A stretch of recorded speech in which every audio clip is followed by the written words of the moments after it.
মীরাপন্থী কিছু দালাল রয়েছে যারা সালমান শাহ ভবনে যোগাযোগ করে মীরার লোক আমাকে সালমান শাহ ভবন থেকে তারা ফলো করেছে, আমার ঝাঁপিয়ে পড়েছে তারা। কারণ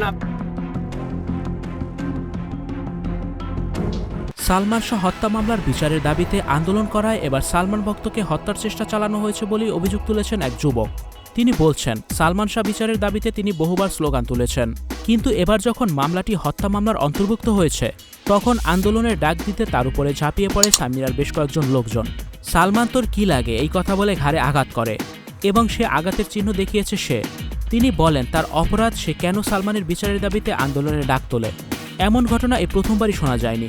এর আগেও অনেকে অভিযোগ তুলেছিল সালমানের বিচার চাইতে গেলে তাদেরকে হত্যার হুমকি দেওয়া হয়। এক কথায় সালমানের মৃত্যুকে তারা অপমৃত্যু বলে ঢেকে ফেলতে চায়, যা দেশের শাসন ব্যবস্থার জন্য খুবই লজ্জাজনক। কারণ ২৯ বছর সময় লেগে গেল মামলাটি শুধুমাত্র হত্যা মামলার অন্তর্ভুক্ত হতে, আর সেই বিচারের দাবিতে রাস্তায় নামলে বাড়ছে প্রাণনাশের আশঙ্কা। এত ক্ষমতা কারা দেয়? কি করে নিজেকে এত শক্ত অবস্থানে ধরে রেখেছে সামিরা, সেই প্রশ্নটা তুলেছে অনেকে। সালমান ঘটনায় ডন রয়েছেন সন্দেহের মূল কেন্দ্রবিন্দুতে। সালমানের মা বলছে সামিরার পরকীয়া প্রেমিক ছিল ডন, আবার কেউ বলছে ডন হচ্ছে সামিরার দালাল। যদিও ডন তার কথা মতো আত্মসমর্পণ করলে হয়তোবা এতটা সমালোচিত হতো না।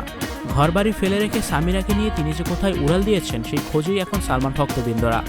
তারা বলছে পালিয়ে গেলে ওদের সময়টা যে ভালো কাটছে তাতে কোনো সন্দেহ নেই, কেননা এই পরকীয়া প্রেমের টানেই তো নিজের স্বামীকে খুন করল সামিরা।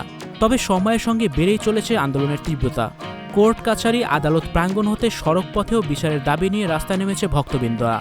তারা বলছে ওরা যদি একবার পাবলিকের হাতে আটক হয় তবে আর আদালতের বিচারের অপেক্ষায় থাকবে না ভক্তরা, পর্যাপ্ত শাস্তি তারা নিজেদের হাতেই প্রদান করবেন। ভিউয়ার্স, এই বিষয়টি নিয়ে আপনাদের কি মতামত জানিয়ে অবশ্যই কমেন্টস করে দিন, আর ভিডিওটি শেয়ার করার অনুরোধ রইল। Icon focus 24 TV, powered by 4D Fourth Dimension।